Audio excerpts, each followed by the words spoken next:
Ada masa dalam sejarah Israel ketika tahta terlihat megah dari luar, tetapi rapuh di dalam. Mahkota masih bertengger di kepala Raja Saul, namun roh Tuhan tidak lagi menyertainya.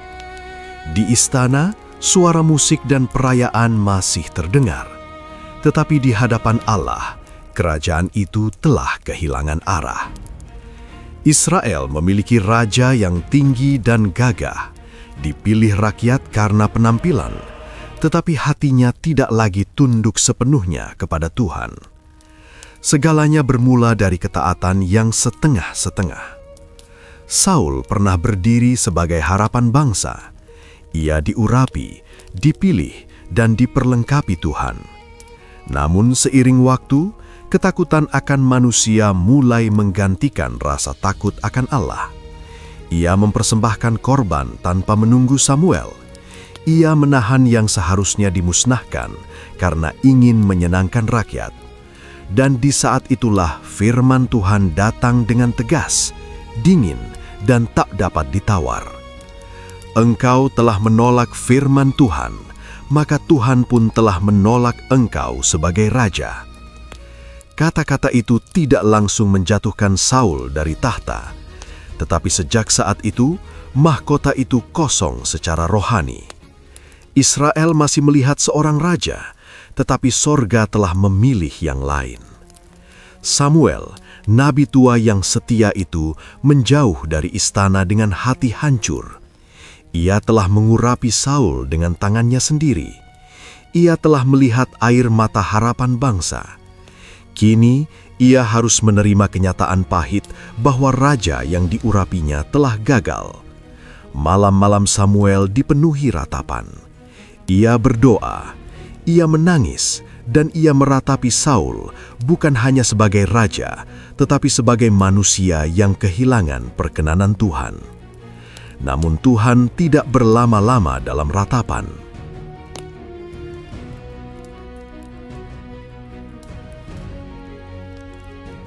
Suatu hari, di tengah sunyi doa Samuel, suara Tuhan datang dengan lembut namun tegas.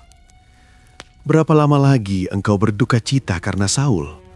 Aku telah menolaknya. Isilah tandukmu dengan minyak dan pergilah. Aku mengutus engkau ke Betlehem, kepada Isai orang Betlehem itu. Sebab di antara anak-anaknya, aku telah menyediakan seorang raja bagiku. Samuel terdiam. Betlehem, kota kecil itu hampir tak pernah disebut dalam percakapan politik Israel. Ia bukan pusat kekuasaan. Ia bukan kota imam. Ia bukan benteng militer. Betlehem hanyalah desa sederhana, ladang, domba, dan keluarga-keluarga biasa. Lebih dari itu, Samuel takut. Bagaimana mungkin aku pergi? Jika Saul mendengarnya, ia akan membunuh aku. Tuhan mengenal ketakutan hambanya. Ia tidak menegur Samuel, tetapi memberi jalan. Bawalah seekor lembu, dan katakan bahwa engkau datang untuk mempersembahkan korban kepada Tuhan. Undanglah Isai ke korban itu, dan aku akan memberitahukan kepadamu apa yang harus kau perbuat. Maka Samuel pun berangkat.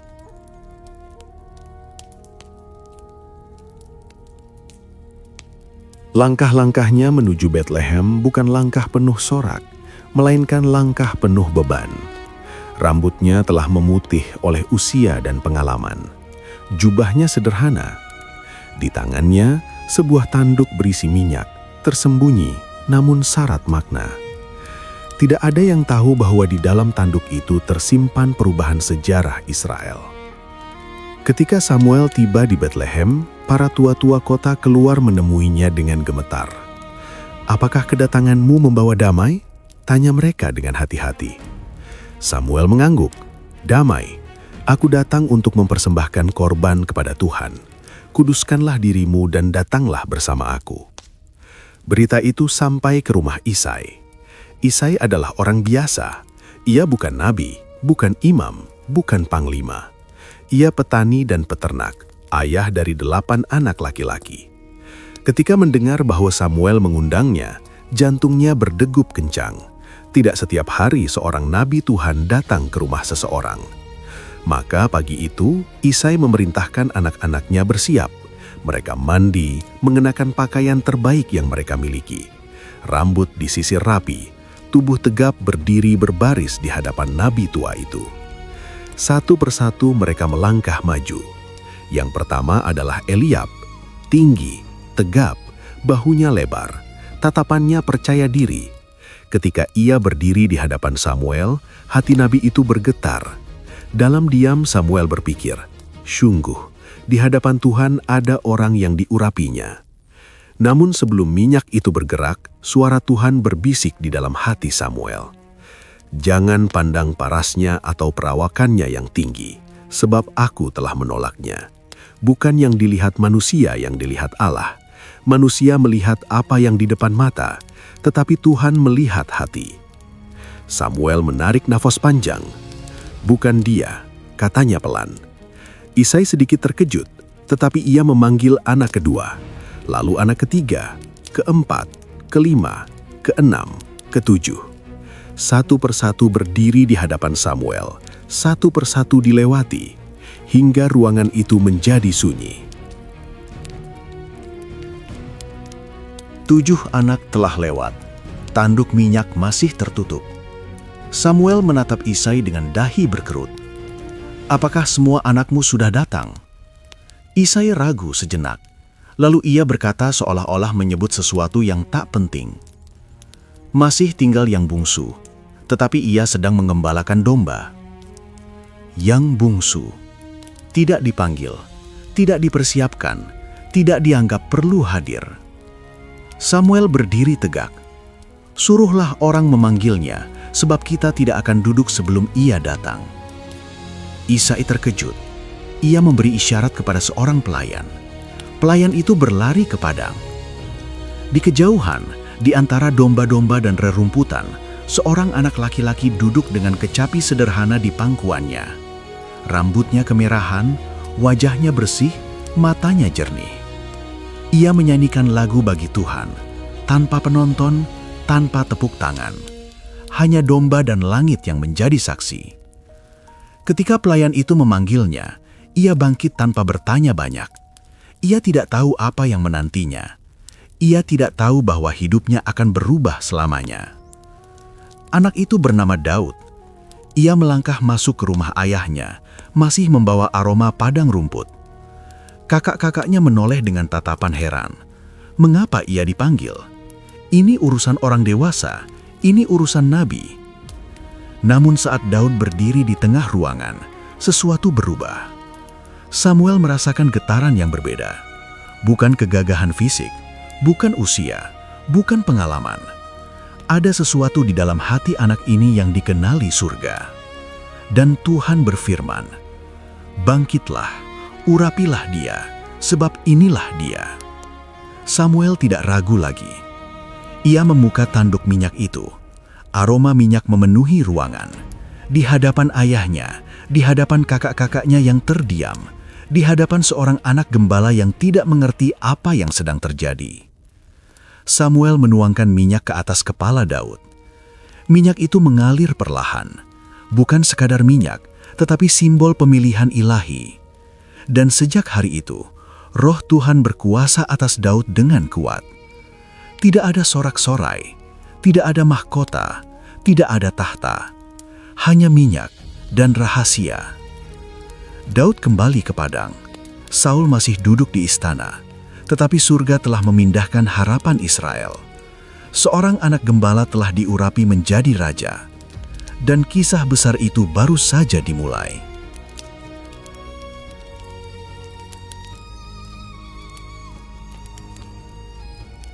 Lembah Ela terbentang luas di antara dua perbukitan. Tanahnya kering, berbatu, dan terbuka. Di tempat itulah dua bangsa berdiri saling berhadapan, bukan hanya dengan senjata, tetapi dengan keyakinan masing-masing. Di satu sisi, tentara Filistin berbaris rapi, berlapis baju zirah, pedang mereka berkilat di bawah matahari.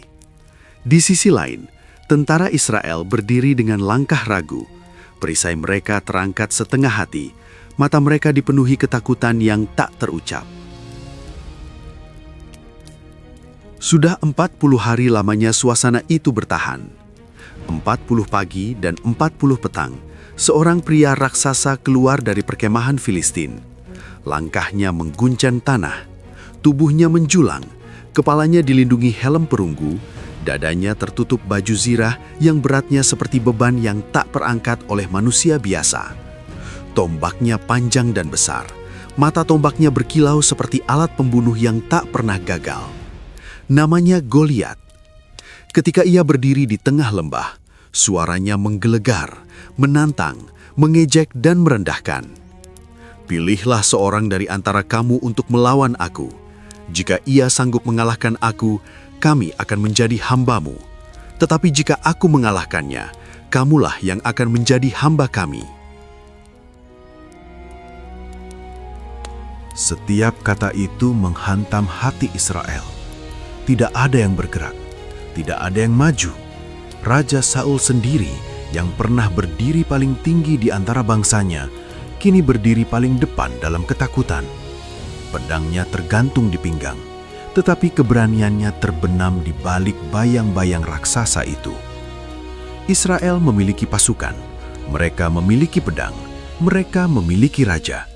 Namun mereka kehilangan satu hal yang paling penting, keyakinan bahwa Tuhan masih berperang bagi mereka. Di tempat lain, jauh dari barisan perang, seorang ayah tua mengkhawatirkan anak-anaknya.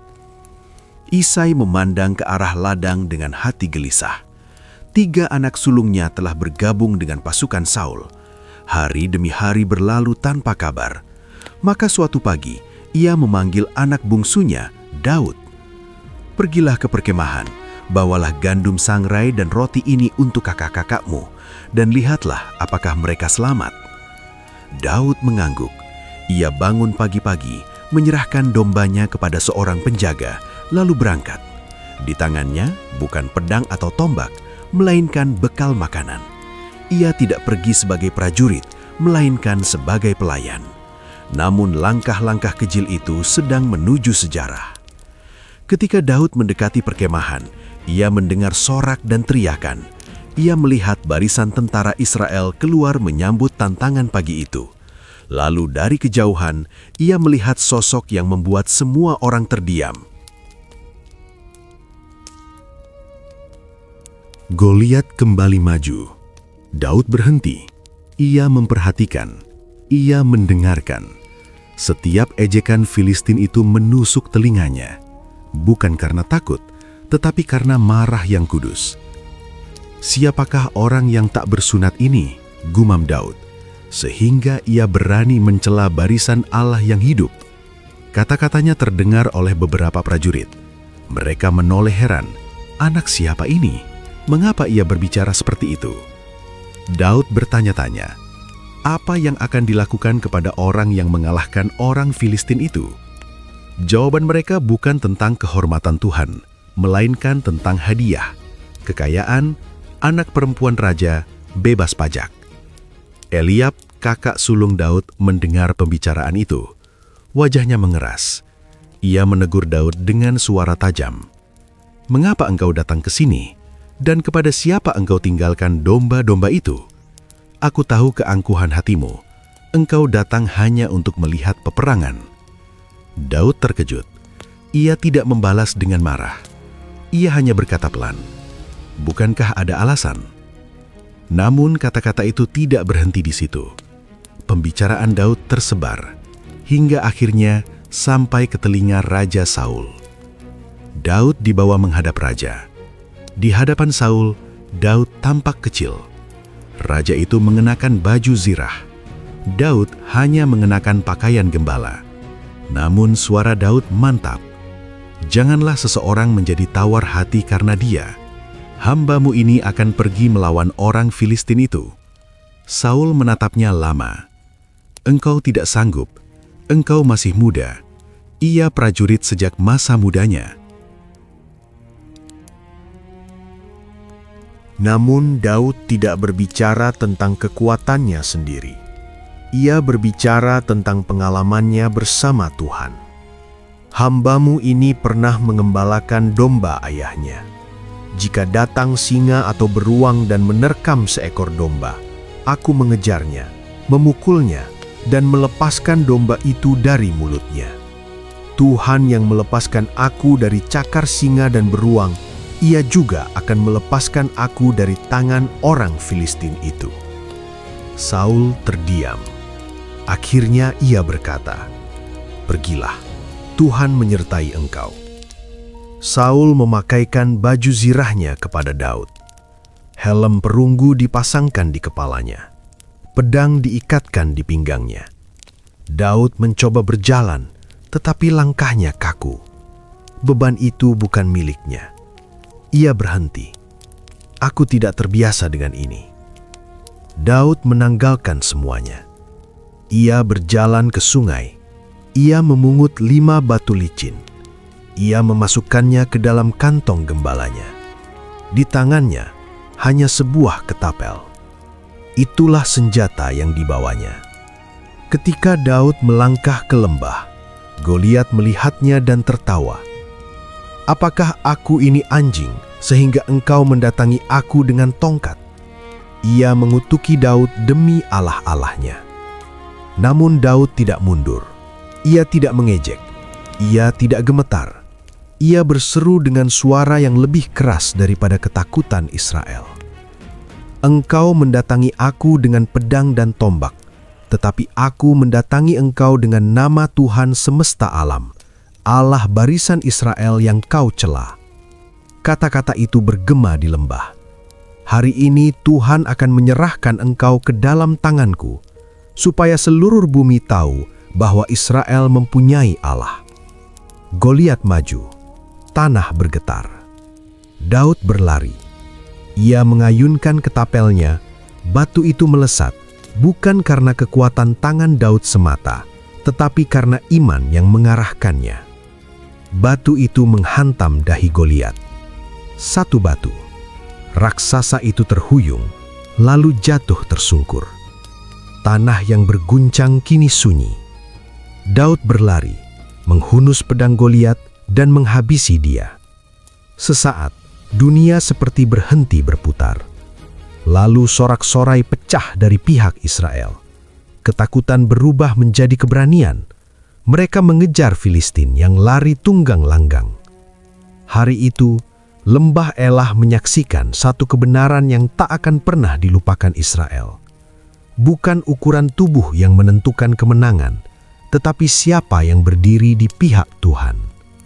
Daud berdiri memegang kepala Goliat. Tangannya berlumur darah. Wajahnya bukan wajah sombong, melainkan wajah seorang yang tahu bahwa kemenangan itu bukan miliknya. Nama Daud mulai dikenal. Namun ia belum tahu bahwa batu yang menjatuhkan raksasa itu juga akan mengundang badai kecemburuan yang jauh lebih berbahaya daripada pedang Filistin. Dan perjalanan sang raja berhati Allah baru saja memasuki babak yang lebih rumit.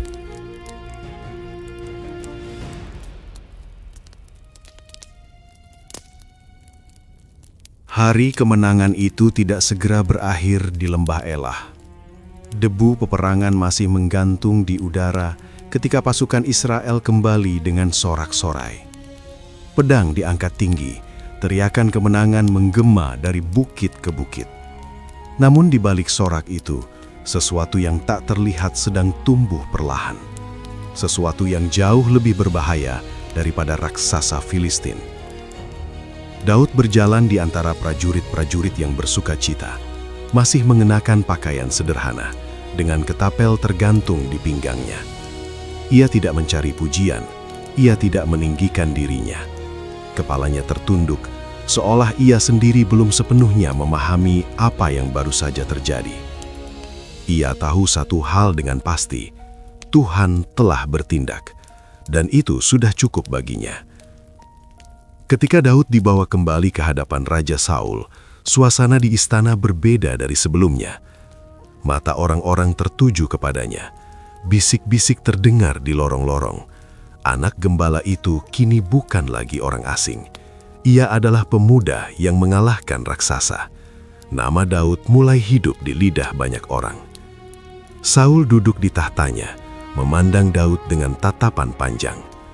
Wajahnya menyimpan banyak hal, kekaguman, kebingungan, dan sesuatu yang belum bernama. Di samping Saul berdiri Yonatan, putra mahkota, pahlawan perang, pewaris tahta. Ketika Yonatan memandang Daud, hatinya bergetar dengan cara yang tak biasa. Ia melihat lebih dari sekedar keberanian, ia melihat iman, ia melihat ketulusan, ia melihat seseorang yang tidak berperang untuk kemuliaan diri, tetapi untuk nama Tuhan. Dan pada saat itu juga, sesuatu yang dalam terjadi di hati Yonatan. Jiwanya terpaut pada jiwa Daud. Bukan karena ambisi, bukan karena kepentingan politik, melainkan karena pengenalan roh terhadap roh.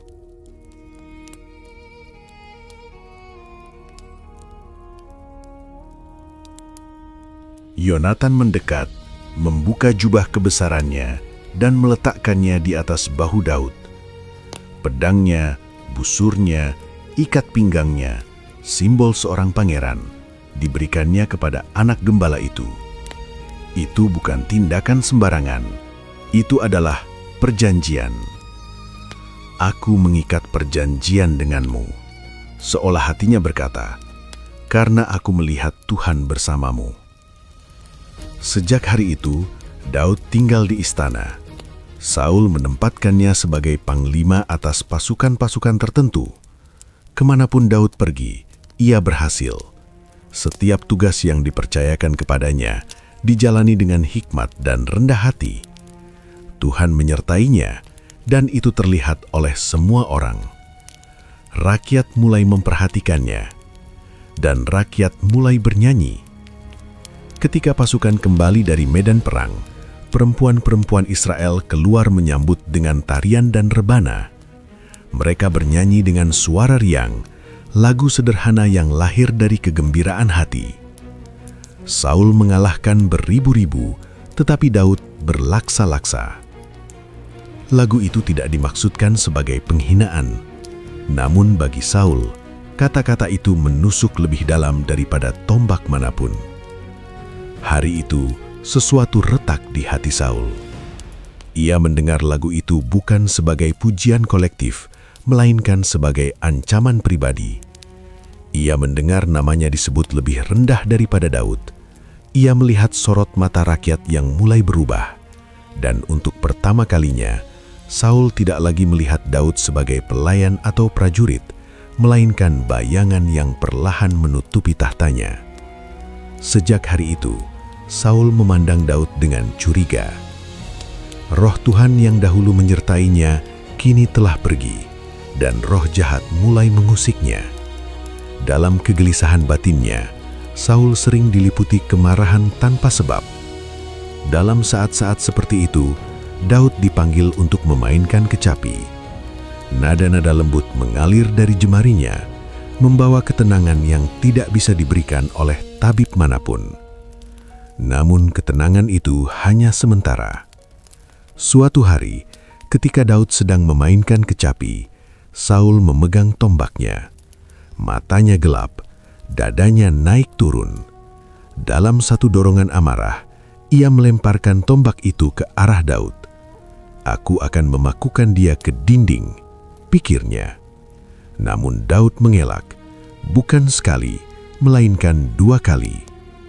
Daud tidak membalas, ia tidak memberontak, ia tidak mengangkat senjata. Ia hanya menjauh, semakin berhati-hati. Dan sejak saat itu, Saul semakin takut kepadanya, bukan karena Daud berbahaya, tetapi karena Tuhan menyertai Daud. Saul mulai menyusun rencana.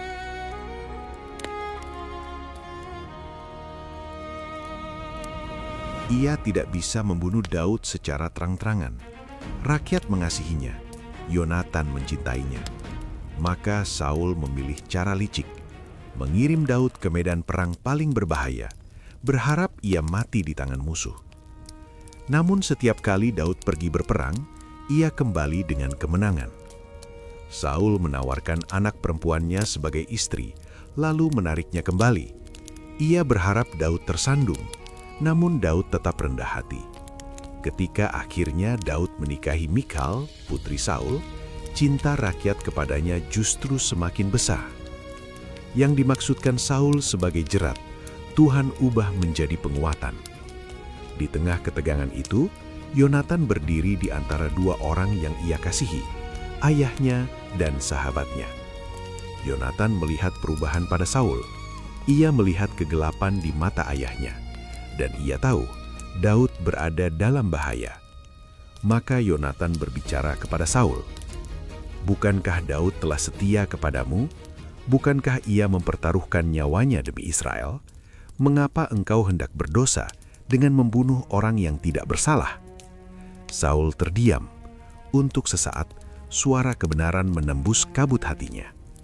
"Demi Tuhan yang hidup," katanya, "Daud tidak akan dibunuh."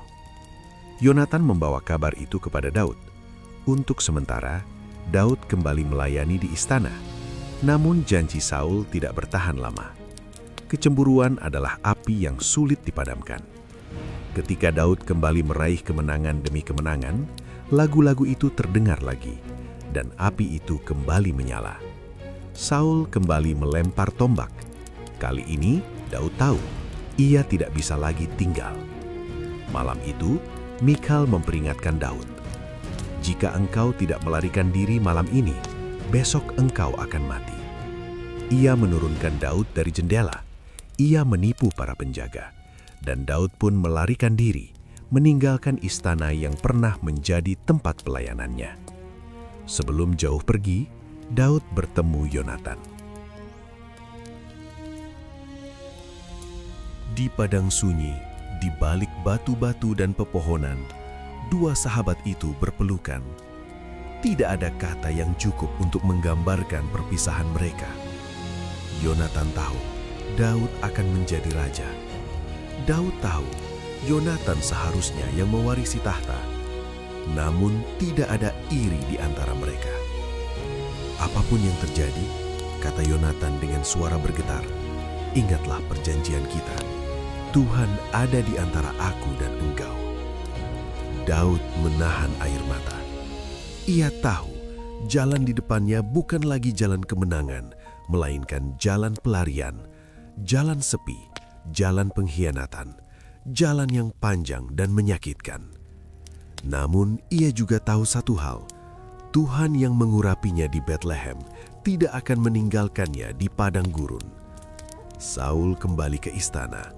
Daud melangkah menuju gua-gua. Persahabatan sejati telah teruji. Kecemburuan raja telah berubah menjadi pengejaran maut. Dan kini, sang pahlawan yang dielu-elukan harus belajar menjadi buronan. Mahkota masih jauh, namun pembentukan hati baru saja dimulai.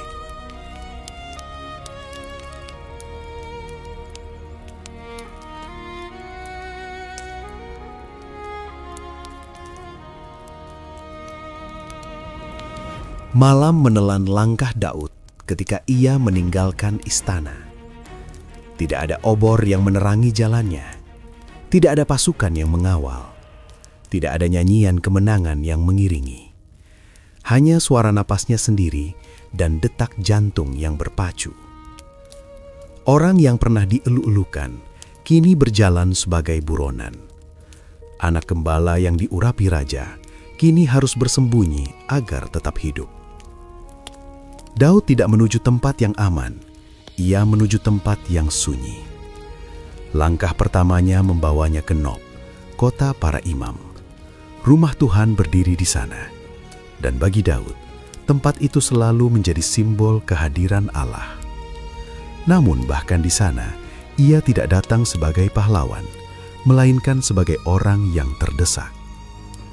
Ahimelek, imam itu, terkejut melihat Daud datang sendirian. "Mengapa engkau seorang diri? Di mana orang-orangmu?" Daud ragu. Ia tahu kebenaran bisa membahayakan orang lain, maka ia menjawab dengan kata-kata yang setengah benar. "Raja menugaskanku suatu urusan rahasia." Ahimelek memandangnya dengan iba. Ia memberi Daud roti sajian, roti kudus yang seharusnya hanya dimakan para imam. Namun kelaparan Daud lebih besar daripada aturan. Di saat terjepit, Tuhan tetap menyediakan. Daud juga meminta senjata. Ahimelek menjawab pelan, "Tidak ada pedang atau tombak di sini, kecuali pedang Goliat, orang Filistin itu, yang kau bunuh di lembah Elah." Pedang itu dibungkus kain. Pedang raksasa kini berada di tangan buronan. Ironi yang pahit. Daud menerimanya dengan syukur. "Tidak ada yang seperti itu," katanya. Namun di sudut kota Nob, ada mata yang mengamati. Doeg, orang Edom, hamba Saul. Ia melihat Daud. Ia mendengar percakapan itu, dan ingatan itu kelak akan berubah menjadi darah.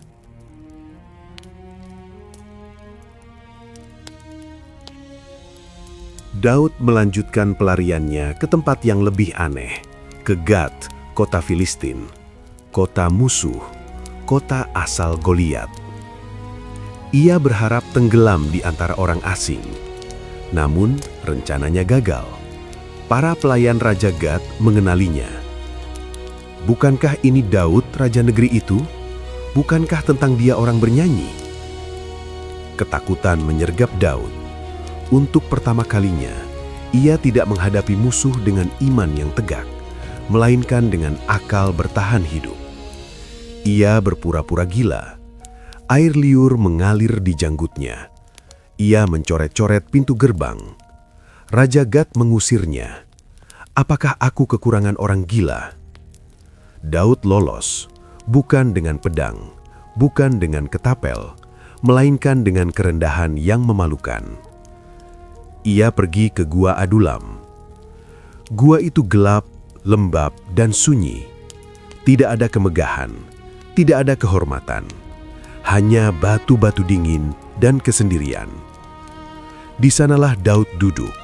Punggungnya bersandar pada dinding gua, dan untuk pertama kalinya sejak lama, ia menangis. Ia telah diurapi, ia telah menang, ia telah setia, namun kini ia diburu seperti binatang. "Mengapa, Tuhan?" Pertanyaan itu tidak terucap dengan keras, tetapi menggema di dalam hati. Dan di dalam gua itu, lahirlah banyak mazmur, teriakan jiwa yang tidak disaring, doa orang yang terluka, namun masih percaya. Sedikit demi sedikit, orang-orang mulai datang, bukan pahlawan, bukan bangsawan, melainkan orang-orang yang tertekan, yang berhutang, yang pahit hatinya. Mereka datang karena mereka melihat sesuatu pada Daud, bukan jaminan hidup nyaman, tetapi pemimpin yang memahami penderitaan. Jumlah mereka sekitar 400 orang. Daud yang dulu memimpin pasukan terlatih, kini memimpin orang-orang terbuang. Namun justru di sanalah kepemimpinannya ditempa. Ia tidak memerintah dengan kekuasaan, melainkan dengan empati. Ia tidak mengangkat pedang dengan gegabah, melainkan mengangkat hati yang patah. Namun, bahaya belum berakhir.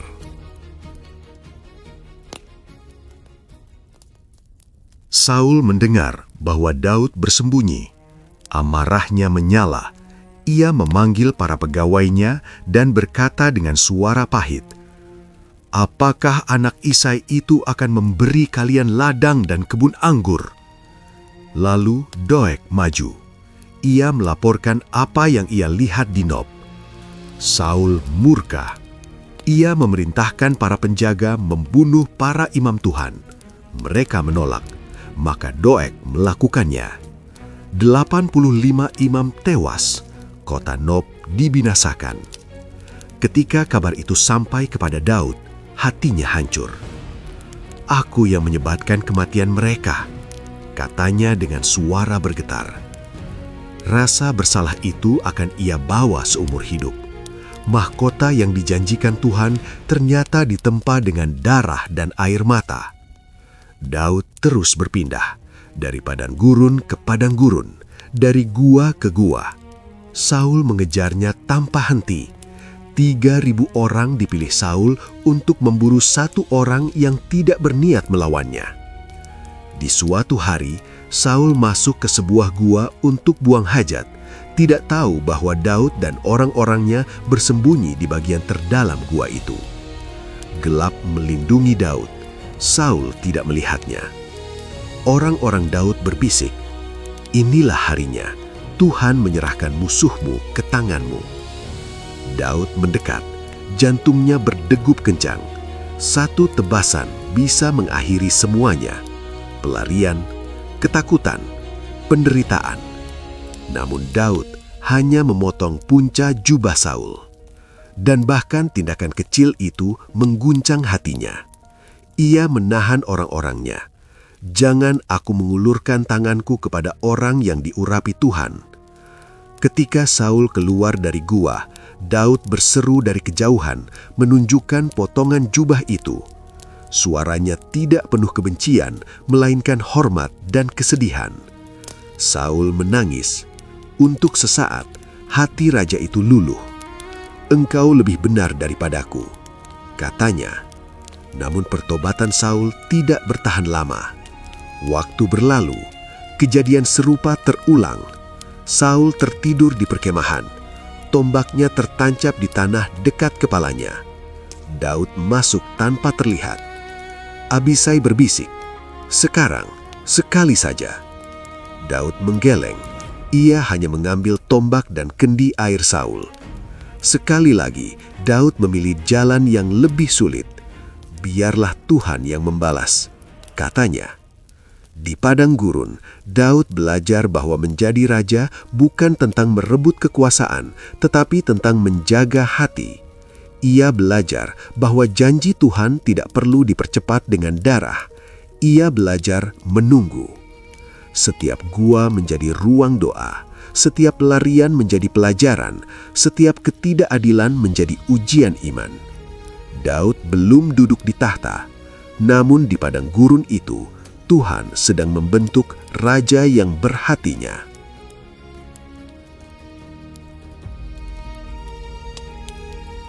Fajar menyingsing perlahan di pegunungan Gilboa. Kabut tipis menggantung di antara pepohonan, seolah alam pun enggan menyaksikan apa yang akan terjadi hari itu. Di lereng-lereng bukit, darah telah mengering di tanah, dan burung-burung pemakan bangkai mulai berputar di udara. Perang telah usai. Namun bagi Israel, luka baru saja dimulai. Raja Saul telah gugur. Berita itu sampai kepada Daud bukan melalui sorak kemenangan, melainkan melalui langkah seorang lelaki yang terhuyung-huyung, pakaiannya koyak, wajahnya penuh debu dan ketakutan. Ia datang ke hadapan Daud dengan napas tersengal, membawa mahkota dan gelang lengan. "Saul dan Yonatan telah mati," katanya. Kata-kata itu jatuh seperti palu ke hati Daud. Ia tidak bersorak, ia tidak mengangkat tangan dengan kemenangan, ia tidak berkata, "Akhirnya." Sebaliknya, ia merobek pakaiannya. Air mata mengalir tanpa ditahan. Orang-orang yang bersamanya terdiam, menyaksikan pemimpin mereka meratap.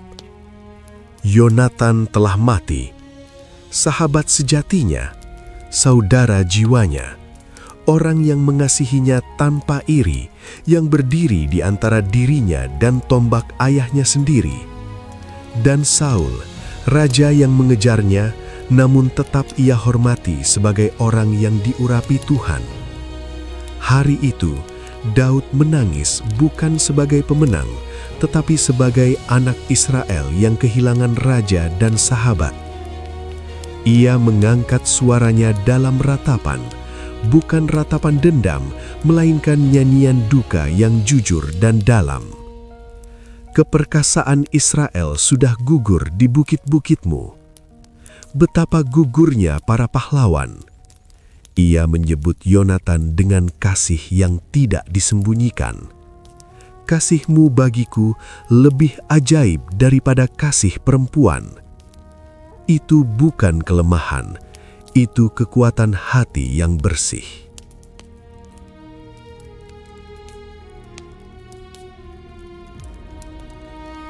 Daud memerintahkan agar ratapan itu diajarkan kepada seluruh Israel. Ia ingin bangsanya belajar menangis sebelum belajar bersorak, belajar menghormati masa lalu sebelum melangkah ke masa depan. Namun, hidup terus berjalan. Setelah masa berkabung, Daud bertanya kepada Tuhan, "Haruskah aku pergi ke salah satu kota Yehuda?" Tuhan menjawab, "Pergilah ke Hebron." Hebron bukan kota megah, namun di sanalah akar Daud tertanam. Di sanalah ia dikenal. Di sanalah orang-orang Yehuda mengingat kesetiaannya. Daud pergi bersama orang-orangnya dan keluarga mereka. Di Hebron, tua-tua Yehuda datang kepadanya. Mereka tidak mengangkat pedang, mereka tidak merebut tahta. Mereka mengurapi Daud sebagai raja atas kaum Yehuda. Tidak ada sorak nasional, tidak ada mahkota emas, hanya minyak, doa, dan kesepakatan hati. Daud menjadi raja, namun hanya atas satu bagian Israel. Kerajaan itu masih terpecah. Di sebelah utara, Abner, panglima Saul, mengangkat Isboset, anak Saul, sebagai raja atas Israel. Dua kerajaan berdiri berdampingan, dipisahkan oleh kesetiaan, sejarah, dan luka lama. Perang saudara pun pecah. Namun Daud tidak terburu-buru. Ia tidak memaksakan persatuan dengan pedang. Ia membiarkan waktu dan keadilan Tuhan bekerja. Rumah Saul semakin lemah. Rumah Daud semakin kuat. Bukan karena intrik, tetapi karena Tuhan menyertainya. Ketika Abner akhirnya menyadari bahwa Tuhan menyertai Daud, ia datang untuk berdamai. Namun luka masa lalu kembali menelan korban. Abner terbunuh oleh Yoab, bukan atas perintah Daud. Ketika Daud mendengar kabar itu, ia kembali meratap. Ia menolak kekuasaan yang dibangun di atas darah. Ketika Isboset akhirnya mati, dibunuh oleh orang-orangnya sendiri, mereka membawa kepalanya kepada Daud, berharap mendapat upah. Namun yang mereka terima adalah hukuman. Daud menegaskan satu hal yang jelas bagi seluruh Israel. Tahta ini tidak akan dibangun oleh kejahatan. Akhirnya, seluruh suku Israel datang ke Hebron. Tua-tua bangsa berdiri di hadapan Daud. Mereka mengingat masa lalu. Mereka mengingat Daud mengembalakan Israel bahkan ketika Saul masih hidup. Dan mereka berkata dengan suara bulat, "Engkaulah yang akan menjadi raja kami." Daud diurapi untuk ketiga kalinya. Kini bukan hanya atas Yehuda, tetapi atas seluruh Israel. Mahkota itu akhirnya berada di kepalanya, namun perjalanan menuju pusat kerajaan belum selesai.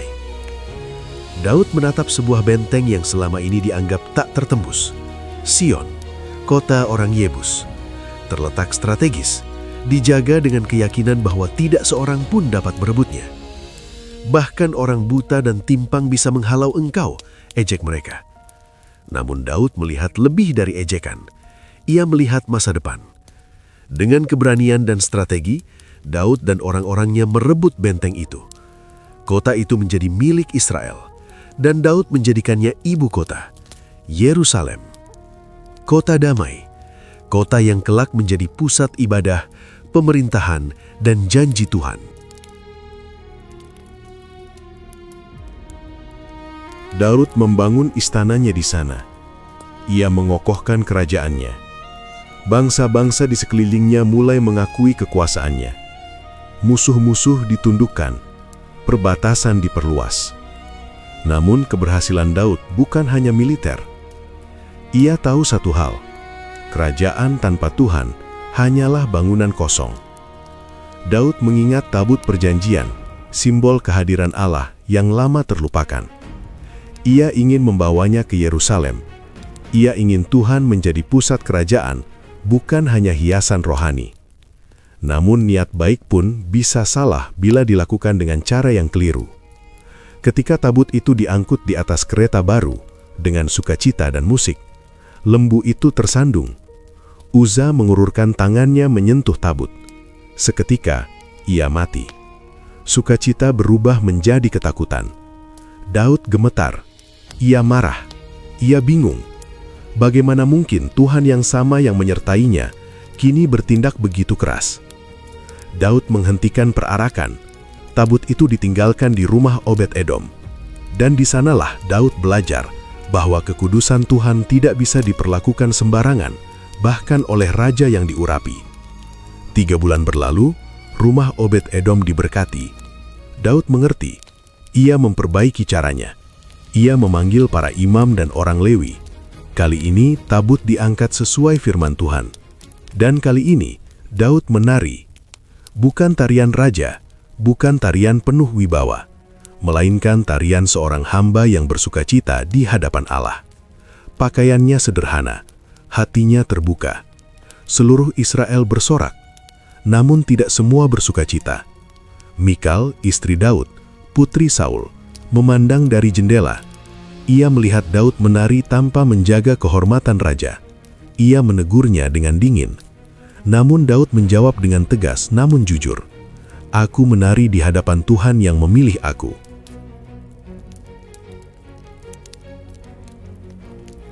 Hari itu, Daud menetapkan satu hal dalam kerajaannya. Kehormatan sejati bukan di mata manusia, melainkan di hadapan Allah. Yerusalem kini bukan hanya ibu kota politik, ia menjadi pusat rohani. Namun di balik kejayaan itu, benih kejatuhan juga sedang bertunas. Daud telah mencapai puncak, ia menang, ia dihormati, ia aman.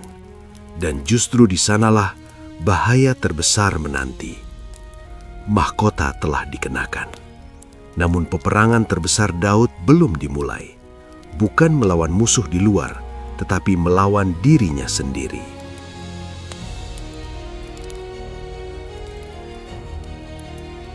Yerusalem berdiri megah di punggung bukitnya. Tembok-temboknya kokoh, gerbang-gerbangnya dijaga, dan bendera Israel berkibar dengan bangga.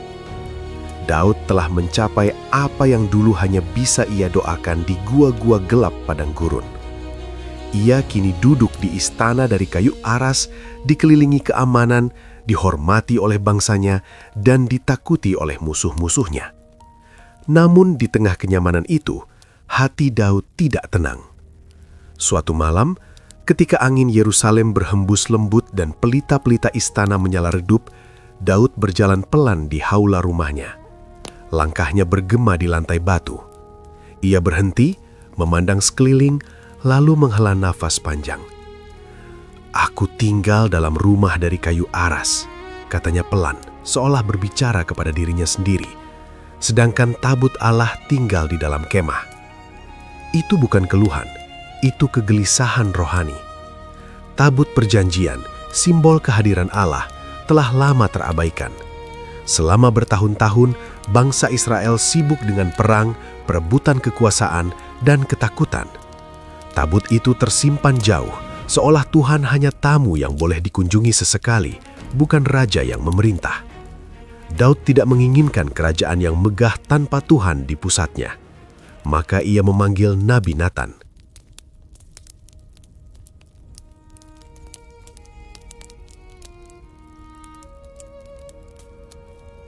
Natan datang dengan hormat, mendengarkan isi hati raja yang terbuka.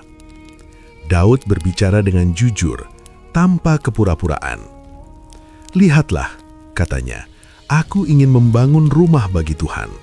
Aku tidak ingin lagi tabutnya tinggal di dalam kemah." Natan mendengarkan, lalu menjawab dengan spontan, "Lakukanlah segala yang ada di hatimu, sebab Tuhan menyertai engkau." Kata-kata itu menghibur Daud. Ia tersenyum. Ia membayangkan sebuah bait yang megah, tempat Tuhan dipermuliakan, tempat bangsa Israel datang beribadah dengan sukacita. Namun malam itu, Tuhan berbicara kepada Natan, bukan dengan suara keras, tetapi dengan kejelasan yang tidak dapat disangkal. "Pergilah kepada Daud, hambaku," firman Tuhan, "dan katakan kepadanya, Engkaukah yang akan membangun rumah bagiku?" Natan terdiam.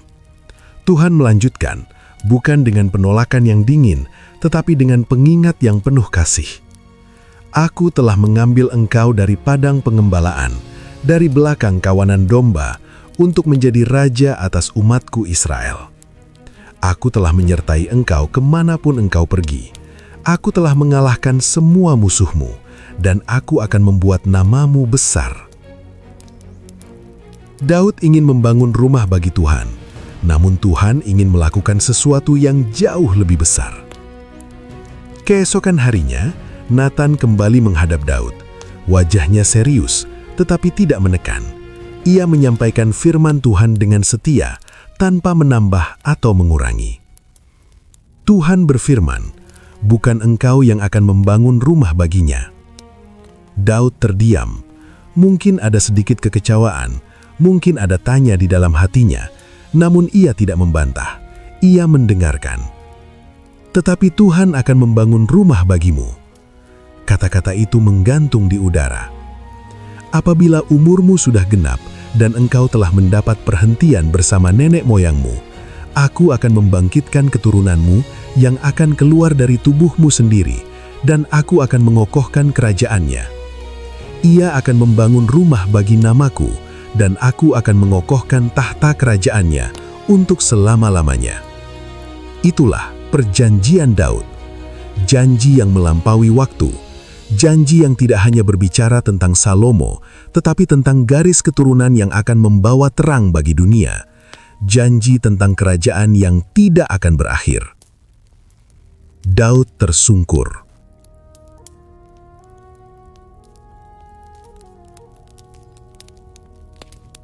Ia tidak berdiri sebagai raja, ia duduk sebagai hamba. Kata-kata doanya sederhana, namun penuh kekaguman. Siapakah aku ini, ya Tuhan Allah, dan apakah keluargaku, sehingga Engkau membawa aku sampai sejauh ini? Ia tidak meninggikan diri, ia tidak memegang janji itu sebagai hak, ia menerimanya sebagai anugerah murni. Tuhan, katanya lirih, segala yang Engkau janjikan, lakukanlah, bukan demi namaku, tetapi demi namamu. Doa itu naik ke hadapan Tuhan bukan sebagai tuntutan, tetapi sebagai penyerahan total. Sejak hari itu, Daud memandang hidupnya dengan perspektif baru. Ia sadar bahwa kerajaannya hanyalah bagian dari rencana yang lebih besar.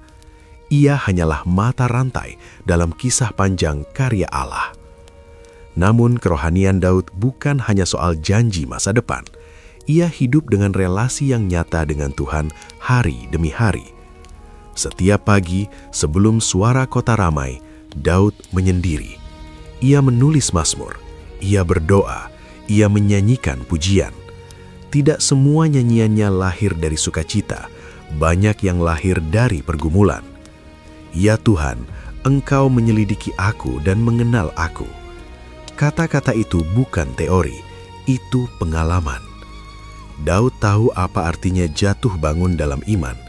Ia tahu ketakutan, ia tahu kesendirian, dan karena itu pujiannya jujur, doanya apa adanya.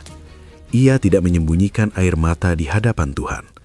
Namun justru disitulah kekuatannya. Ia tidak berpura-pura kuat, ia datang sebagai manusia yang rapuh, namun percaya pada Allah yang setia. Tabut perjanjian kini berada di Yerusalem. Ibadah ditata, orang Lewi ditetapkan, nyanyian pujian menggema. Daud mengatur semuanya dengan hati yang penuh hormat. Ia ingin generasi setelahnya mengenal Tuhan, bukan hanya mengenal raja. Namun hidup di puncak selalu berbahaya. Kerajaan stabil, musuh dikalahkan, istana aman. Daud tidak lagi berperang setiap hari, dan perlahan tanpa disadari, ritme hidupnya berubah. Satu musim perang tiba, raja-raja biasanya turun ke medan perang. Namun kali ini, Daud tinggal di Yerusalem. Ia mengirim Yoab dan pasukannya. Ia memilih istirahat. Keputusan kecil itu tampak sepele, namun keputusan kecil sering menjadi pintu bagi kejatuhan besar.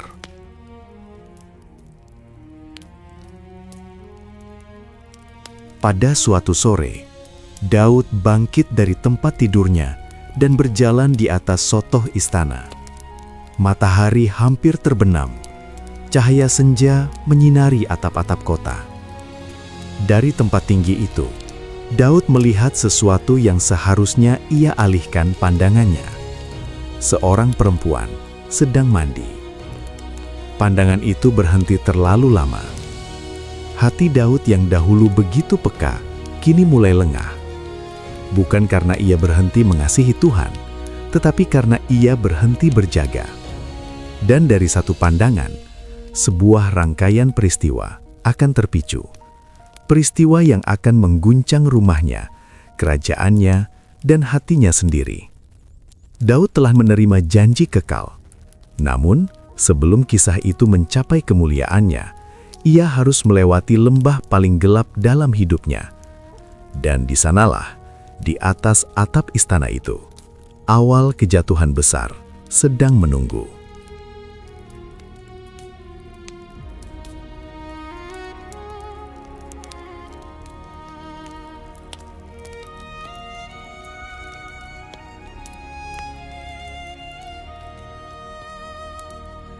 Musim itu datang tanpa tanda-tanda khusus.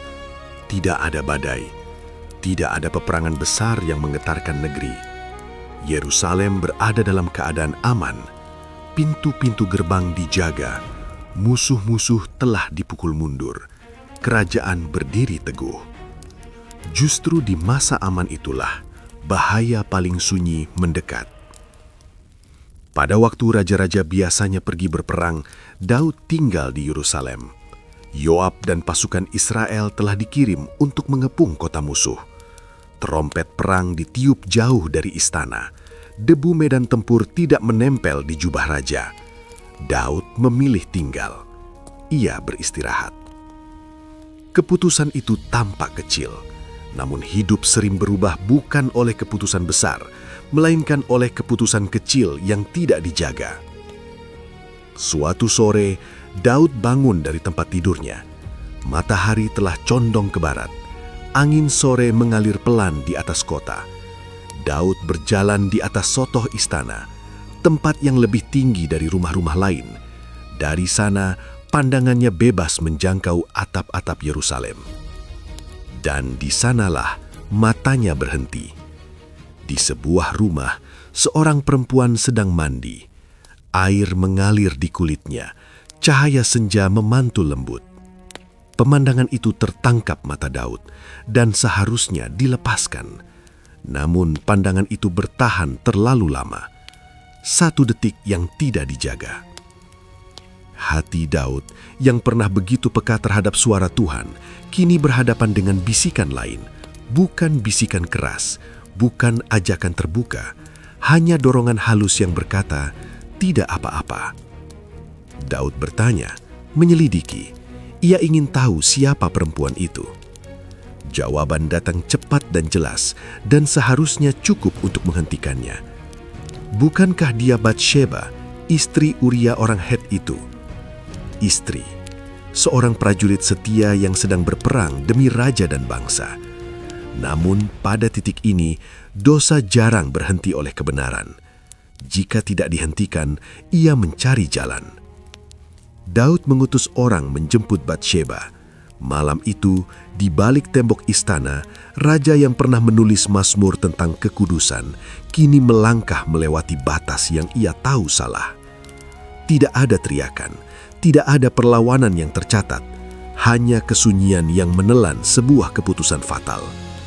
Setelah itu, Batsheba pulang.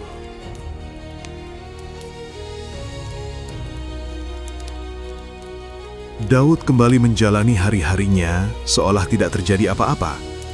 Istana tetap berdiri, rapat tetap berjalan. Doa-doa mungkin masih terucap, namun ada sesuatu yang berubah. Sebuah retakan di dalam. Beberapa waktu kemudian, pesan itu datang. "Aku mengandung." Kata-kata singkat itu menghantam Daud lebih keras daripada tombak Goliat. Seketika, dosa yang tersembunyi kini mencari cahaya. Dan Daud panik. Alih-alih bertobat, ia memilih menutupinya. Ia memanggil Uria pulang dari medan perang. Daud menyambutnya dengan ramah. Ia menanyakan keadaan pasukan, seolah peduli. Lalu ia berkata, "Pulanglah ke rumahmu dan basuhlah kakimu." Namun, Uria tidak pulang ke rumahnya. Ia tidur di pintu istana bersama para pengawal. Ketika ditanya, Uria menjawab dengan jujur yang menusuk hati.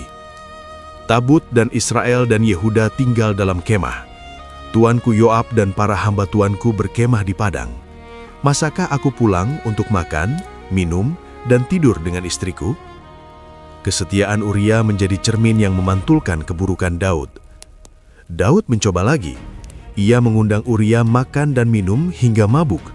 Namun bahkan dalam keadaan itu, Uria tetap tidak pulang. Rencana Daud gagal. Dan dosa yang tidak mau diakui akan selalu menuntut harga yang lebih mahal. Daud menulis surat. Ia menyegalnya, ia menitipkannya kepada Uria sendiri. Surat yang berisi hukuman mati baginya. Tempatkan Uria di barisan paling depan, lalu mundurlah darinya, supaya ia terbunuh. Yoab membaca surat itu dan mengerti. Di medan perang, Uria ditempatkan di titik paling berbahaya. Panah musuh melesat, pedang terayun, dan Uria jatuh. Ketika kabar kematian itu sampai ke istana, Daud menghela napas, bukan karena duka, melainkan karena lega yang palsu. Setelah masa berkabung Batsheba berakhir, Daud mengambilnya menjadi istri. Seorang anak lahir, dan seolah semuanya kembali normal. Namun Alkitab mencatat satu kalimat yang menggetarkan. Tetapi hal yang dilakukan Daud itu adalah jahat di mata Tuhan. Tuhan tidak diam. Suatu hari, Nabi Natan datang menghadap Daud. Tidak dengan tuduhan, tidak dengan amarah, melainkan dengan sebuah kisah. Di suatu kota ada dua orang, kata Natan, yang seorang kaya dan yang lain miskin. Orang kaya itu memiliki banyak kambing dan domba. Orang miskin itu hanya memiliki satu anak domba betina kecil yang dipeliharanya seperti anak sendiri. Daud mendengarkan. Ketika seorang tamu datang kepada orang kaya itu, lanjut Natan, ia tidak mengambil dari miliknya sendiri, melainkan mengambil anak domba orang miskin itu dan menyediakannya bagi tamunya. Darah Daud mendidih. Orang itu harus dihukum mati, serunya. Ia harus mengganti 4 kali lipat. Natan menatapnya. Sunyi sesaat. Lalu ia berkata dengan suara yang tenang, namun menghancurkan pertahanan terakhir Daud. "Engkaulah orang itu." Kata-kata itu menembus jiwa Daud. Seluruh bangunan pembenaran runtuh. Tidak ada lagi alasan, tidak ada lagi dalih. Natan menyampaikan firman Tuhan dengan jelas dan menyakitkan. "Aku telah mengurapi engkau menjadi raja. Aku telah menyertai engkau. Aku telah melepaskan engkau dari Saul. Mengapa engkau menghina firman Tuhan?" Hukuman dinyatakan. Pedang tidak akan menyingkir dari rumah Daud. Kejahatan akan bangkit dari dalam keluarganya sendiri. Anak yang lahir itu tidak akan hidup. Daud tidak membantah, tidak menyalahkan siapapun. Ia tidak berkata, "Aku raja." Ia berkata satu kalimat yang menyelamatkan jiwanya. "Aku telah berdosa kepada Tuhan." Bukan sekadar pengakuan bibir, hatinya hancur. Daud berpuasa, ia berbaring di tanah. Ia berdoa siang dan malam bagi anak itu. Ia memohon belas kasihan, ia menangis seperti anak kecil. Namun, keputusan Tuhan tidak berubah. Anak itu mati. Para pegawai istana takut memberitahukan Daud. Namun ketika ia tahu, Daud bangkit. Ia membasuh diri, ia menyembah Tuhan.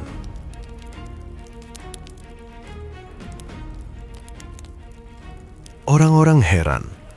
Ketika anak itu hidup, engkau menangis. Sekarang ia mati, engkau bangkit? Daud menjawab dengan iman yang pahit namun matang. Selama ia hidup, aku berharap Tuhan berbelas kasihan. Sekarang ia telah mati, aku akan pergi kepadanya, tetapi ia tidak akan kembali kepadaku." Dari puing-puing dosa dan air mata pertobatan, Daud belajar sesuatu yang pahit. Pengampunan Tuhan nyata, tetapi konsekuensi dosa tetap berjalan. Daud diampuni, namun pedang mulai berayun. Di balik pintu istana, badai sedang mengumpulkan kekuatannya. Badai yang akan menerjang keluarganya sendiri, dan raja berhati Allah itu harus menuai apa yang ia tabur. Bukan sebagai hukuman tanpa harapan, tetapi sebagai proses pemurnian yang menyakitkan. Daud telah jatuh sangat dalam. Namun dari kedalaman itu pula lahir mazmur-mazmur pertobatan yang akan menguatkan generasi demi generasi. "Kasihanilah aku ya Tuhan, menurut kasih setiamu." Dan perjalanan Daud kini memasuki fase paling gelap, bukan karena Tuhan meninggalkannya, tetapi karena Tuhan sedang membentuknya kembali.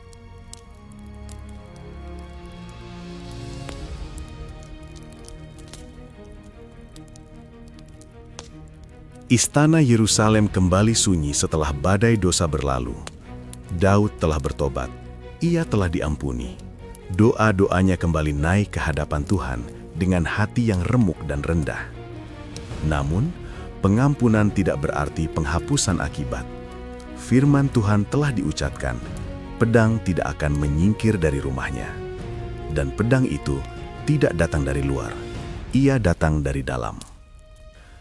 Tahun-tahun berlalu, anak-anak Daud tumbuh dewasa di balik tembok istana. Mereka hidup dalam kemewahan, namun juga dalam bayang-bayang ayah yang besar dan luka yang tidak pernah sepenuhnya sembuh. Dosa Daud, meski telah diampuni, meninggalkan jejak, bukan hanya di hatinya, tetapi di rumah tangganya. Amnon, kanak sulung Daud, pewaris tahta menurut adat, menyimpan keinginan gelap. Ia terpikat kepada Tamar, saudara tirinya, perempuan yang lembut dan tidak bersalah. Keinginan itu bukan cinta, itu nafsu yang dibungkus pembenaran. Amnon merencanakan kejahatannya dengan licik. Ia berpura-pura sakit. Ia meminta Tamar datang merawatnya. Dan di ruang tertutup itu, kehormatan Tamar dirampas. Setelah itu, Amnon mengusirnya, seolah rasa bersalahnya berubah menjadi kebencian. Tamar keluar dengan pakaian terkoyak, abu di kepala, menangis keras. Ia berjalan menyusuri lorong istana, membawa luka yang tidak terlihat oleh mata, tetapi menghancurkan jiwa. Absalom, kakak Tamar, melihatnya. Ia tidak berkata banyak, ia hanya berkata, "Diamlah adikku." Namun di balik ketenangan itu, api kemarahan menyala. Api yang tidak dipadamkan oleh keadilan, karena keadilan tidak pernah datang. Daud mendengar semuanya.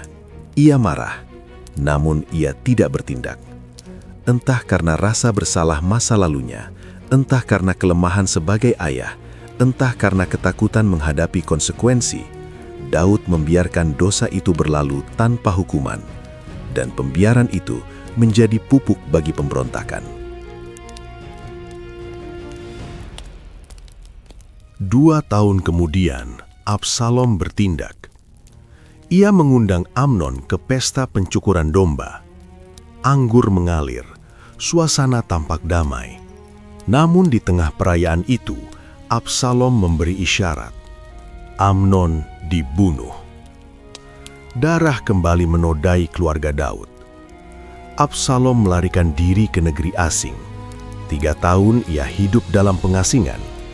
Daud merindukannya, namun jarak itu tidak menyembuhkan apapun. Ketika akhirnya Absalom kembali ke Yerusalem, ia tidak diizinkan menghadap raja. 2 tahun lagi berlalu dalam kebisuan yang pahit. Ketika Daud akhirnya menerima Absalom, pelukan itu tidak menyatukan hati. Luka tidak disembuhkan, pengampunan tidak diikuti pemulihan. Dan di celah itulah ambisi tumbuh. Absalom tampan, rambutnya lebat dan indah. Ia berdiri di pintu gerbang kota, menyambut rakyat yang datang mencari keadilan. Ia mendengarkan keluhan mereka, lalu berkata dengan suara penuh empati palsu, "Seandainya aku menjadi hakim, pasti keadilan ditegakkan." Ia mencuri hati rakyat sedikit demi sedikit. 4 tahun lamanya ia menanam benih pemberontakan. Dan akhirnya ia menyatakan diri sebagai raja. Berita itu sampai kepada Daud seperti gemuruh petir. Absalom, anak yang dikasihinya, kini berdiri sebagai musuh. Yerusalem tidak lagi aman. Daud tidak memilih bertempur di kota suci itu. Ia memilih pergi. Untuk kedua kalinya, Daud melarikan diri. Namun kali ini, ia bukan anak muda yang dikejar raja iri. Ia adalah raja tua yang dikejar anaknya sendiri. Ia menyeberangi sungai Kidron dengan kepala tertunduk, kakinya telanjang, air mata mengalir. Orang-orang yang setia mengikutinya menangis bersamanya. Tabut perjanjian hendak dibawa bersama Daud, tetapi ia menolaknya. "Jika Tuhan berkenan kepadaku, ia akan membawaku kembali," katanya. "Jika tidak, biarlah kehendaknya jadi." Itu bukan kepasrahan kosong, itu iman yang lahir dari patah hati. Di jalan, Daud dihina. Seorang bernama Simei melempari dia dengan batu dan mengutuknya. Orang-orang Daud ingin membunuhnya, namun Daud menahan mereka. "Biarlah ia mengutuk," kata Daud. "Mungkin Tuhan memperhatikan kesusahanku." Kerendahan hati itu lahir bukan dari kelemahan, tetapi dari pengenalan akan Tuhan yang adil. Sementara itu, Absalom masuk ke Yerusalem. Ia mengambil alih istana. Ia mengikuti nasihat yang memalukan ayahnya di hadapan seluruh Israel. Pemberontakan itu bukan hanya politik, itu simbol kehancuran keluarga. Peperangan tidak terelakkan. Pasukan Daud dan pasukan Absalom bertemu di hutan. Daud membagi pasukannya, tetapi sebelum mereka maju, ia memberi satu perintah yang tidak biasa bagi seorang raja di medan perang. "Perlakukanlah Absalom dengan lunak, demi aku." Kata-kata itu mengejutkan para panglima, tetapi mereka tidak membantah. Perang berkecamuk. Hutan menelan lebih banyak nyawa daripada pedang. Di kala kekacauan itu, Absalom melarikan diri dengan keledainya. Rambutnya yang panjang, kebanggaannya, tersangkut di dahan pohon besar. Ia tergantung antara langit dan bumi. Yoab melihatnya. Ia tahu perintah raja, namun ia juga tahu selama Absalom hidup, kerajaan tidak akan damai. Yoab menikam Absalom.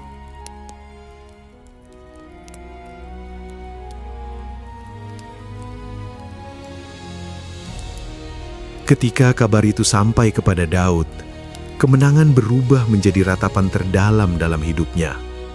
"Anakku Absalom, anakku, anakku, sekiranya aku mati menggantikan engkau." Tangisannya lebih keras daripada sorak kemenangan. Daud tidak merayakan kemenangan militer. Ia berkabung atas kegagalan sebagai ayah. Pedang telah mengayun, bukan hanya menghancurkan musuh, tetapi juga merobek hati Daud. Namun dari puing-puing itu, Daud perlahan bangkit. Ia kembali ke Yerusalem bukan sebagai raja yang sombong, tetapi sebagai manusia yang ditempa penderitaan. Ia belajar bahwa kepemimpinan sejati tidak kebal terhadap air mata. Pedang tidak menyingkir dari istananya, namun iman Daud tidak mati. Di tengah kehancuran keluarga, Tuhan tetap setia menuntun. Dan di balik luka-luka itu, Tuhan sedang mempersiapkan akhir perjalanan seorang raja, bukan dengan gemerlap, tetapi dengan hikmat yang lahir dari penderitaan.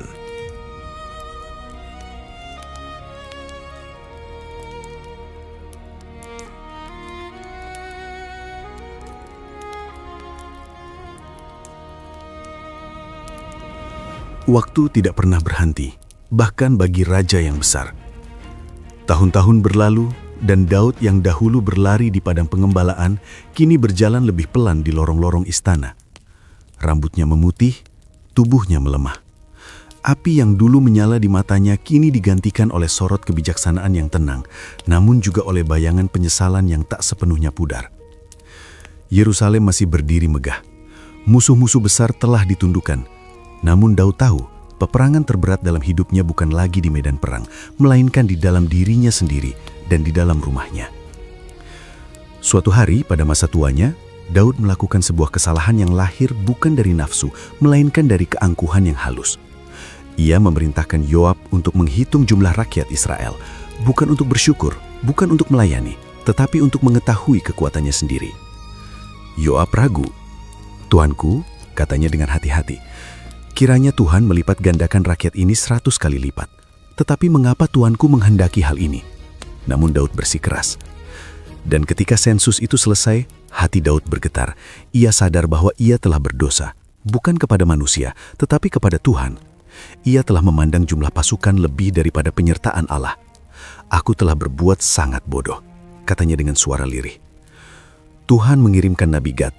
3 pilihan hukuman disampaikan. Daud tidak menawar. Ia hanya berkata satu kalimat yang merangkum seluruh perjalanan imannya. "Biarlah aku jatuh ke dalam tangan Tuhan, sebab besar kasih sayangnya." Wabah datang, rakyat menderita, dan Daud kembali belajar bahwa seorang pemimpin sejati menanggung beban bangsanya, bukan hanya menikmati kejayaannya. Ketika malaikat Tuhan menghentikan hukuman di tempat pengerikan Arauna, Daud membeli tempat itu, bukan dengan hadiah, tetapi dengan harga penuh. "Aku tidak mau mempersembahkan korban kepada Tuhan yang tidak berharga bagiku."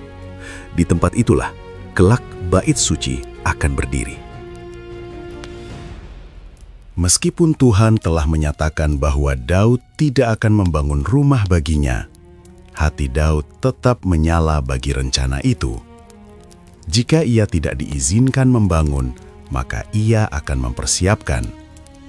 Daud mengumpulkan emas, perak, perunggu, kayu, dan batu. Ia mengatur para imam dan orang Lewi. Ia menyusun nyanyian dan tata ibadah.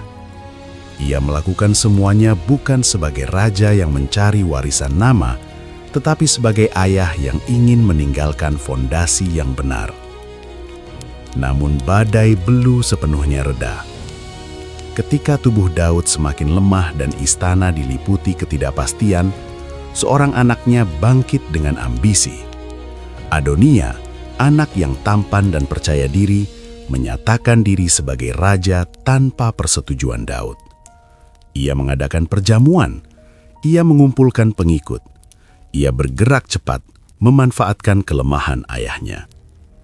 Namun Tuhan belum selesai dengan Daud. Batseba datang menghadap Daud bersama Nabi Natan. Mereka mengingatkan raja akan sumpahnya bahwa Salomo, anak yang lahir setelah pertobatan, akan menjadi raja. Daud mengumpulkan sisa kekuatannya. Ia bangkit dari tempat tidurnya. Suaranya mungkin tidak lagi keras, tetapi otoritasnya tetap utuh. "Ambillah Salomo, anakku," perintahnya, "dan urapilah dia sebagai raja." Hari itu Salomo diurapi, sangkakala ditiup, rakyat bersorak, dan upaya Adonia runtuh. Daud tidak meninggalkan kerajaan dalam kekacauan. Ia memastikan bahwa tongkat kepemimpinan diteruskan sesuai kehendak Tuhan, bukan ambisi manusia. Di hari-hari terakhirnya, Daud memanggil Salomo. Ia tidak memberinya strategi perang. Ia tidak menurunkan kejayaan politik. Ia memberikan nasihat yang lahir dari perjalanan panjang penuh air mata. "Berpeganglah pada Tuhan Allahmu," katanya pelan namun tegas. "Hidupilah ketetapannya, maka engkau akan berhasil." Itu bukan nasihat orang sempurna, tetapi nasihat orang yang jatuh dan dipulihkan. Daud tahu hidupnya bukan tanpa noda, namun ia juga tahu Tuhan setia kepada orang yang berserah. Ia memandang kembali perjalanan hidupnya, dari padang pengembalaan ke gua-gua gelap, ke tahta kerajaan, hingga ke ranjang di masa tua.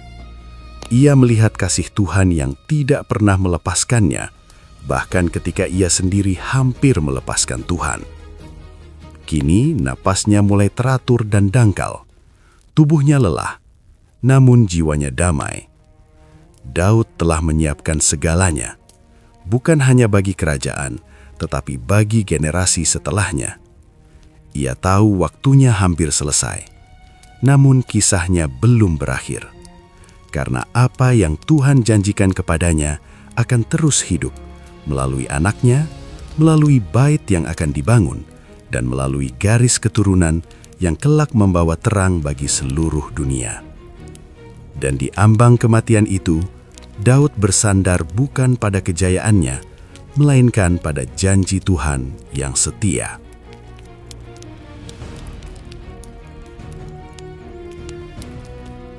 Senja turun perlahan di Yerusalem.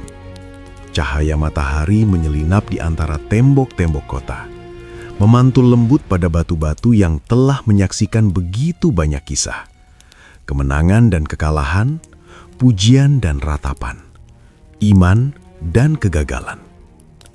Di sebuah kamar istana yang tenang, seorang raja tua terbaring lemah. Daud. Tubuhnya telah ditempa oleh waktu. Luka-luka lama masih tersimpan di balik kulitnya. Luka dari medan perang, dari pelarian, dari pengkhianatan, dan dari hatinya sendiri.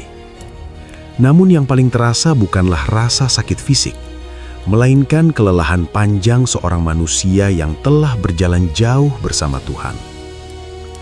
Api unggun kecil menyala di dekat tempat tidurnya, tetapi tubuh Daud tetap menggigil. Para pelayan menyelimutinya, namun kehangatan itu tak lagi cukup.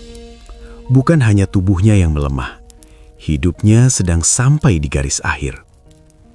Daud tahu waktunya hampir selesai. Ia tidak memanggil para jenderal. Ia tidak meminta laporan pasukan. Ia tidak berbicara tentang benteng atau harta. Ia memanggil Salomo. Anak itu masuk dengan langkah pelan. Wajahnya masih muda, namun matanya menyimpan beban besar. Di pundaknya akan diletakkan warisan yang tidak ringan, kerajaan yang luas, janji Tuhan yang besar, dan nama ayah yang tak tergantikan. Daud menatap Salomo lama. Tatapan itu bukan tatapan raja kepada pewaris, melainkan ayah kepada anak. Tatapan seseorang yang tahu betapa mudahnya manusia jatuh dan betapa setianya Tuhan memulihkan. Aku akan menempuh jalan semua orang di bumi, kata Daud dengan suara lirih namun jelas. Kuatkanlah hatimu, dan jadilah laki-laki. Namun nasihat Daud tidak berhenti pada keberanian. Ikutlah jalan Tuhan Allahmu, peliharalah ketetapannya, perintahnya, dan hukumnya. Ia tidak berkata, jadilah raja yang hebat. Ia berkata, jadilah hamba Tuhan yang setia. Daud tahu dari pengalaman bahwa kejayaan tanpa ketaatan hanyalah kehampaan. Ia telah mencicipi puncak kemuliaan dan lembah kehancuran. Dan dari semua itu, ia belajar satu hal. Hidup yang berkenan di hati Tuhan tidak diukur dari tanpa dosa, tetapi dari hati yang mau bertobat dan kembali. Salomo mendengarkan tanpa menyela. Kata-kata ayahnya masuk ke dalam hatinya, bukan sebagai teori, tetapi sebagai warisan hidup.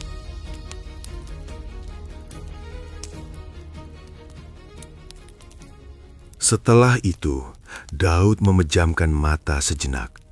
Nafasnya teratur, namun dangkal. Dalam keheningan itu, pikirannya melayang ke masa lalu.